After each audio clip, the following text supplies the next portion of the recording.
السلام عليكم.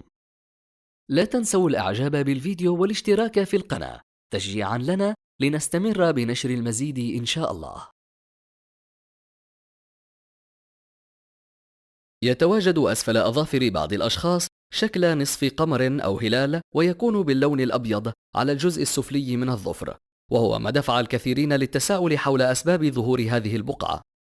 تسمى هذه البقعة هليل الظفر أو لونولا أنجويس، والتي تظهر بغالبية الأوقات على مستوى الإبهام. ويدل وجود هليل الظفر باللون الأبيض الواضح والنظيف على صحة الشخص الجيدة ونشاطه الدائم، في حالة وجوده على 8 أو 10 أصابع.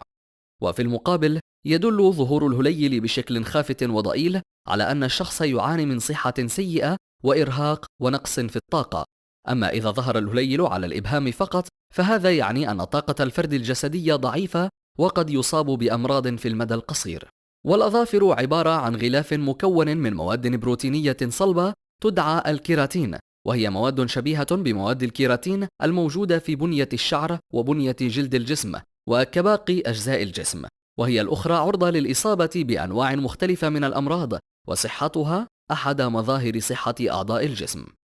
وتجمع المصادر الطبية على أن ثمة الكثير من الأمراض البدنية والنفسية وحالات نقص التغذية وغيرها تظهر علاماته على شكل ولون وحجم وحالة الأظافر، ولذا نلاحظ أن إحدى خطوات فحص الأطباء للمرضى هو فحص الأظافر.